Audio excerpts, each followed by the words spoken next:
In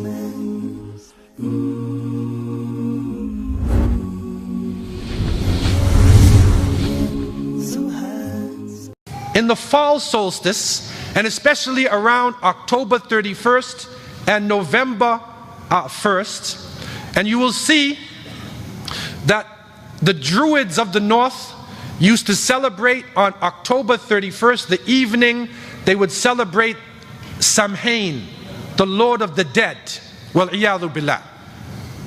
And they believed that souls of the dead people who lived the year before would come to the surface and would haunt the people on earth.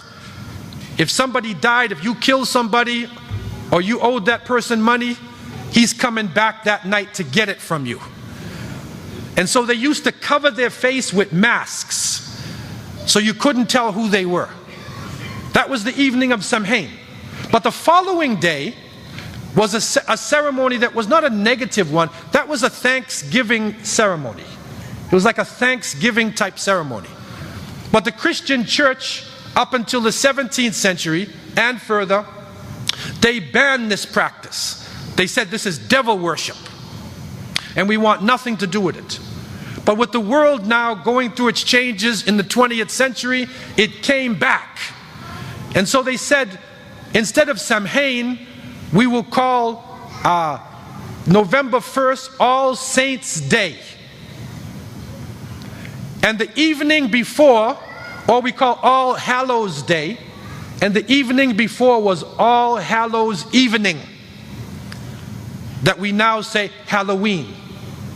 All Hallows' Evening. And so they would come out, and it is the Eid of the satanic worshippers. Well, iyadhu billah. This is their Eid. And so a Muslim should have nothing to do with this. When it comes to the devil, there is no compromise. Allah subhanahu wa ta'ala describes the shaitan, innahu lakum aduwwun mubin. He is an open enemy to you. So there's no compromise. But we're here in this land, and then the Thanksgiving, and people get confused about this, and what should I do, and they get weak. And now in Toronto, I won't say which organization did it, but somebody had a ceremony this year. They said Halalween. They didn't call it Halloween, they said Halalween. How can you have Halalween? It's like you take a pig and say Bismillah Allahu Akbar. You can't make it halal. The pig is najis ayn. The pig himself is haram. So you can do your dhabiha, shari'ah on it. It's not going to change the pig. So you cannot change an evil time and try to make Halalween. What we need to do is have an alternative.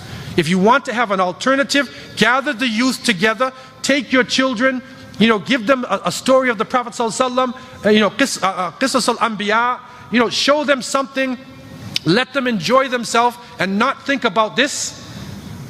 But don't use the name.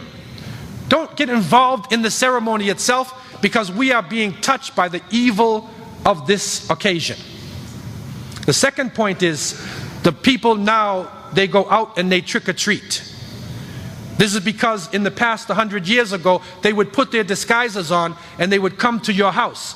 And if you don't feed them, they'll do something to you. So now they gave them candy or something good. This is a dangerous time. No Muslim child should be involved in trick or treat. Why? Number one, the candy and the things that are being given, you don't know if it's halal. Number two, we cannot teach our children to be beggars. The Prophet ﷺ said, Al-yad al-uliya khayrun min al-yad al-sufla.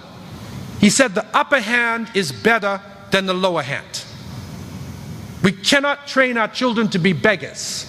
And number three, there are some wicked, perverted people who are moving around in disguise during this time, and there are satanic rituals, kidnappings, all type of things that are going on during this time. So there is no compromise.